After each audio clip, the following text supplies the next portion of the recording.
Why don't you go ahead and tell me, recite for me your poem, the poem you've been wanting to tell Oh, me. yes. Well, it isn't the First World War. It's about two Cockney regular soldiers just before the First World War. And it's called Spotty. And it goes like this. Spotty was my pal, he was, a ginger-headed bloke, an everlasting gas bag, and as stubborn as a moke. He gets all unpeded afore it came to war by sporting all his bits of fridge, what no one asked him for.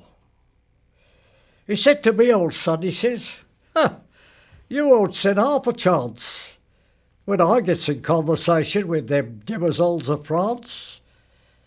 I says to him, you shut your face. Oh, he says, all right, Monsieur Emmy, don't hurt yourself. So long. Au revoir.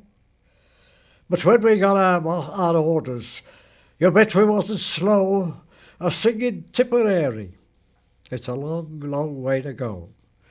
At sea on the transport, Spotty with his parley-vooing airs. I nearly knocked his head off, 'cause he said I'd meld him ears. But when we landed, what a beano! How those Frenchies laughed and cried. And I sees old Spotty swelling, fit to bust himself with pride. He was blowing them a kisses and shouting Vive la France, till the sergeant major copped him. And he says, oh, can't very much chance. But we didn't get no waiting. Where we went to, nobody knows. And it wasn't like the fighting as you see in picture shows.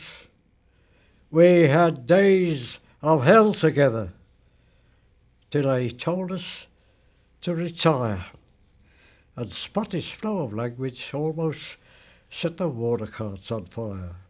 But him and me were very lucky.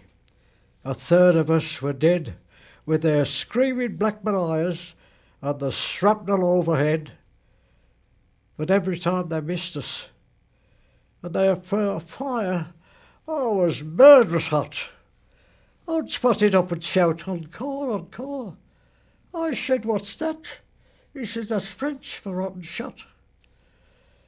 We were lying down in all, yes, dug with our very hands, for you gets it quick and sudden if you moves about or stands. We were sharing half a fag. Yes, turn about. When I felt he moved towards me. And he said, old mate, I'm out. His eyes, they couldn't see me. No, never will no more. But his twisted mouth just whispered, so long, matey. Au revoir. But there was none quite the same to me. 'Cause him and me were pals. And if I could have him back again, you could keep your fancy girls. But he's talking French in heaven now. So it's no use feeling sore. But God knows how I miss him. So long, Spotty. Au revoir.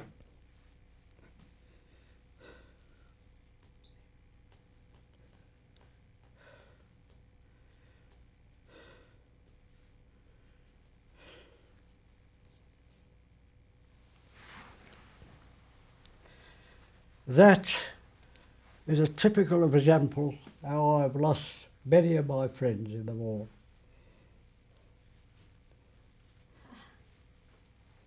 How's that?